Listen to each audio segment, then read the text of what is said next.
नमस्कार दोस्तों, स्वागत है आपका अपने YouTube चैनल नॉलेज करियर मंत्रा में। जैसा कि आपने आज थंबनेल पर देख ही लिया होगा, आज हम शुरू करने वाले हैं लिंग और उसके प्रकार तथा उसके कुछ उदाहरण के बारे में चर्चा करने वाले हैं। तो आप यदि हमारे चैनल पर नए हैं तो चैनल को सब्सक्राइब कीजिए, लाइक कीजिए और शेयर कीजिए और बेल आइकन दबाना बिल्कुल भी मत भूलिए, क्योंकि आपके पास उसी के जरिए नई वीडियो का नोटिफिकेशन आता रहेगा। तो जल्दी से सब्सक्राइब कर लीजिए और शुरू करते हैं आज की वीडियो और जानेंगे लिंग के बारे में, उसके वेदों के बारे में। तो चलिए शुरू करते हैं।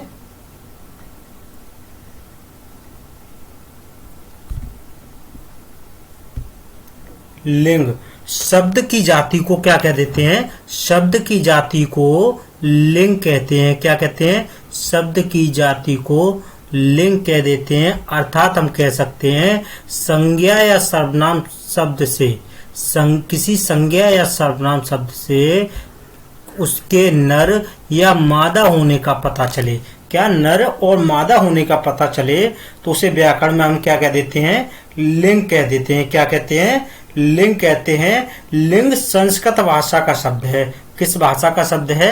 संस्कृत भाषा का शब्द है, जिसका अर्थ होता है चिन्ह या निशान। क्या होता है?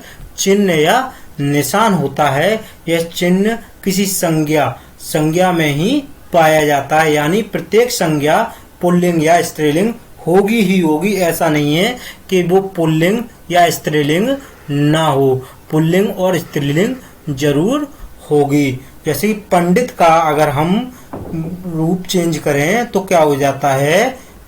पंडिताइन। तो पंडित जी जो हैं वो पुल्लिंग हैं और पंडिताइन जो हैं वो क्या हैं? स्त्रीलिंग हैं। राजा ने रानी की प्रशंसा की, तो यहाँ पे राजा जो है वो क्या हो गया? पुल्लिंग हो गया, और रानी जो हो गई वो क्या हो गई? स्त्रीलिंग हो गई। तो इन वाक्यों में पंडित, राजा, छात्र शब्दों की उनके पुरुष जाति के होने का पता चलता है, और जो आपकी रानी है, पंडिताइन है और छात्रा है, इससे उसकी स्त्री जाति होने का पता चलता है ना। चलिए आइए अब जानते हैं लिंग के भेद के बारे में। तो हिंदी व्याकरण में लिंग को दो भागों में बांटा गया है। मुख्य रूप से कितने? दो भागों में बांटा गया है वैसे तो, लेकिन यहाँ पर हिंदी व्याकरण के अनुसार लिंग के दो कितने हैं? संपूर्ण दृष्टि से, अगर संपूर्ण दृष्टि से बात कर रहा है तो हम तीन जातियों में बांट सकते हैं। कितनी? तीन जातियों में बांट सकते हैं, पुल्लिंग, स्त्रीलिंग और जड़। इसी आधार पर हिंदी व्याकरण में जीवधारियों का विभाजन भी तीन भागों में किया गया है, पुल्लिंग, स्त्रीलिंग और नपुंसकलिंग। अंग्रेजी में हम देखें तो दो ही मिलते हैं, पुल्लिंग और स्त्रीलिंग मिलते हैं। क्या मिलते हैं? पुल्लिंग और स्त्रीलिंग देखने के लिए मिलते हैं। चलिए पुल्लिंग की बात करते हैं। किसकी? पुल्लिंग की। जिन शब्दों से हमें पुरुष या नर जाति होने का, क्या नर जाति होने का पता चलता है, उसे क्या कहते हैं? हम पुल्लिंग कहते हैं। क्या कहते हैं? पुल्लिंग कहते हैं। जैसे रोहित पिताजी के साथ घर के पास वाले पार्क में गया, तो रोहित और जो पिताजी हैं तो क्या है? ये पुल्लिंग, पुरुष जाति होने का क्या हो रहा है? बोध हो रहा है। क्या? पुरुष जाति होने का क्या हो रहा है? बोध हो रहा है। हमें मालूम है ये क्या है? पुरुष हैं, तो पुरुष जाति होने का क्या हो रहा है? बोध हो रहा है। तो इन शब्दों से हम पहचान सकते हैं कि ये पुरुष है या स्त्री है। ठीक है ना।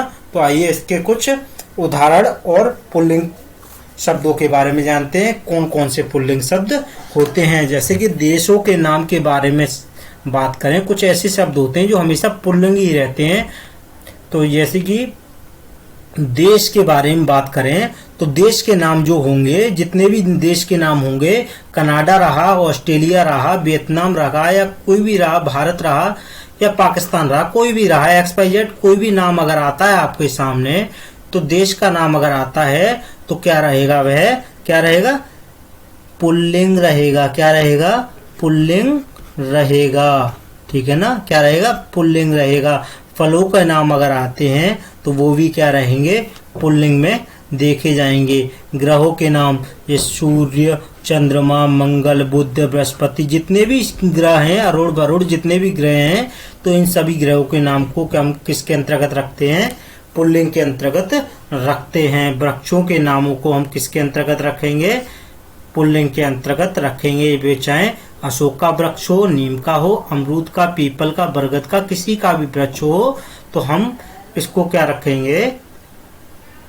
वृक्षों के नामों को हम पुल्लिंग के अंतर्गत रखेंगे। रत्नों के नाम मोती, मणिक, पन्ना, हीरा, नीलम, मूंगा, जितने भी नाम ये हैं, जवाहरात, हीरे जवाहरात, ये सब हम पुल्लिंग के अंतर्गत रखते हैं। धातुओं के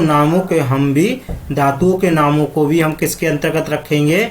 जितनी भी धातुएं, सोना, चांदी, सीसा वगैरह जितनी भी धातुएं हैं, उन सब धातुओं को हम किसके अंतर्गत रखेंगे? पुल्लिंग के अंतर्गत रखते हैं। अनाज को, द्रव्य को, रेगिस्तान को, अनाज को, द्रव्य को, रेगिस्तान को, द्वीप को, पर्वत को और वायुमंडल को, इन सभी के नामों को हम किसके अंतर्गत रखते हैं? पुल्लिंग। किसके अंतर्गत? पुल्लिंग के अंतर्गत रखेंगे। किसके अंतर्गत रखेंगे? पुल्लिंग के अंतर्गत रखेंगे। इस बात का हम विशेष ध्यान रखेंगे। इस बात का हम क्या रखेंगे? विशेष ध्यान रखेंगे। याद रखने के लिए आप इसका स्क्रीनशॉट भी ले सकते हैं। क्या ले सकते हैं? स्क्रीनशॉट ले लीजिए, जिससे आपको याद रहे कि कौन कौन से शब्द जो हैं पुल्लिंग में रखे जाते हैं। ठीक है ना? आइए तत्सम पुल्लिंग शब्द कौन कौन से होते हैं, इसके बारे में भी हम जानकारी देते हैं।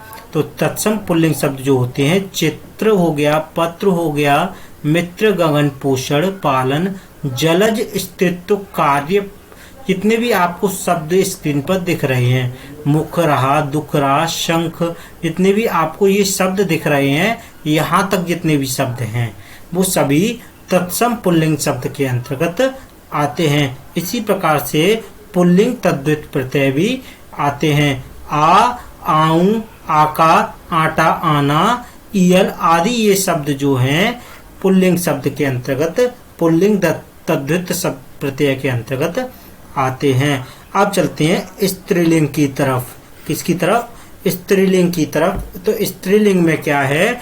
जिन शब्दों से हमें स्त्री या मादा जाति होने का बोध होता है, पता चलता है, उसे क्या कह देते हैं? हम स्त्रीलिंग कह देते हैं। जैसे अन्नपूर्णा ने बेटी और उसकी सहेलियों के लिए पूरी और आलू की तरकारी बनाई। तो यहाँ पे बेटी जो है और सहेलियां जो हैं, क्या हैं? स्त्रीलिंग शब्द हैं। कैसे हैं? स्त्रीलिंग। कैसे शब्द हैं? स्त्रीलिंग शब्द हैं। ठीक है ना? कैसे शब्द हैं? स्त्रीलिंग शब्द हैं। कुछ ऐसे शब्द हैं जो हमेशा किसमें? स्त्रीलिंग में देखे जाते हैं। तो कौन कौन से शब्द हैं वो? नदियों के नाम। किसके नाम? नदियों के नाम। गंगा, यमुना, महानदी, गोदावरी, सतलज वगैरह जितनी भी नदियां हैं, उन सभी के नामों को हम, नदियों के नामों को हम किसमें काउंट करेंगे? स्त्रीलिंग में काउंट करेंगे। चाहे वह लग रहा हो पुरुष जाति का, लेकिन हम किसमें करेंगे? स्त्रीलिंग में काउंट करेंगे। भाषाओं को, जितनी भी भाषाएं हैं हमारी, उन सभी को हम स्त्रीलिंग में काउंट करेंगे। किराने से जितनी भी आप वस्तुएं लाते हैं, दालचीनी लाते हैं, इलायची लाते हैं, दाल, नमक, जितनी भी चीजें लाते हैं, हल्दी और आप मिर्च, जितनी भी चीजें लाते हैं, उन सभी किराने की वस्तुओं को हम किस में रखेंगे? स्त्रीलिंग के अंतर्गत रखते हैं। आपके जितने भी बर्तन हैं घर में, जितने भी बर्तन हैं, उन सभी बर्तनों को हम किस में रखेंगे? स्त्रीलिंग में रखेंगे। चाहे कोई सा भी हो, हम उन सभी बर्तनों को हम किस में रखेंगे? स्त्रीलिंग में रखेंगे। एक दो अपवाद होते हैं, इसके अलावा सभी क्या होते हैं? इसमें स्त्रीलिंग में गिने जाते हैं। अंगों के नामों के बारे में देखें, दाढ़ी, बाल, पलक आदि, इन शब्दों को भी हम किसके अंतर्गत? स्त्रीलिंग के अंतर्गत रखते हैं। नक्षत्रों को, खाने पीने की वस्तुओं के नामों को भी हम स्त्रीलिंग के अंतर्गत रखते हैं। किसके अंतर्गत? स्त्रीलिंग के अंतर्गत रखते हैं। तत्सम स्त्रीलिंग शब्द, जिस प्रकार के तत्सम पुल्लिंग शब्द होते हैं उसी प्रकार से तत्सम स्त्रीलिंग शब्द भी होते हैं। माया, लज्जा, प्रार्थना, शोभा, जितने आपको स्क्रीन पर दिख रहे हैं, जितने भी आपको स्क्रीन पर दिख रहे हैं, आप इसका क्या ले लीजिए, स्क्रीनशॉट ले लीजिए। तो ये तो आपको याद करने पड़ेंगे। तो जितने भी शब्द आपको दिख रहे हैं ये सब तत्सम स्त्रीलिंग शब्द हैं जो कि आपको याद करने पड़ेंगे। चलिए चलते हैं नेक्स्ट, आगे बढ़ते हैं। आ को इया में बदलकर पुल्लिंग से स्त्रीलिंग में बदला जाता है। किसमें? आ को इया में बदलकर, ठीक है ना। आ को ई में बदलकर भी पुल्लिंग से स्त्रीलिंग चेंज किया जाता है। जैसे रस्सा का क्या हो जाता है, रस्सी हो जाता है। क्या हो जाता है? रस्सा का क्या हो जाता है, रस्सी हो जाता है। बेटा का बेटी हो जाता है। घोड़ा का घोड़ी हो जाता है। नाना का नानी हो जाता है। इस प्रकार के आ को चेंज करेंगे किसमें, ई में, तो क्या हो जाएगा, पुल्लिंग से स्त्रीलिंग में चेंज हो जाएगा। जैसे कुत्ता है, कुत्ता का क्या हो जाएगा, कुतिया, ठीक है ना। बूढ़ा का क्या हो जाएगा, बुढ़िया। लोटा का क्या हो जाएगा, लुटिया, ठीक है ना। डिब्बा का क्या हो जाएगा, डिबिया। इस प्रकार से हम पुल्लिंग को स्त्रीलिंग में चेंज कर सकते हैं। तो आज की वीडियो आपको कैसी लगी, लिंग के बारे में आप कितना जाने, लिंग के भेद के बारे में हमने आज आपको पूरी नॉलेज दी। तो आज को आपको वीडियो अच्छी लगी हो तो चैनल को सब्सक्राइब कीजिए, लाइक कीजिए और शेयर करना बिल्कुल मत भूलिए। तो मिलते हैं नेक्स्ट वीडियो में नेक्स्ट टॉपिक के साथ। आज के लिए केवल इतना ही।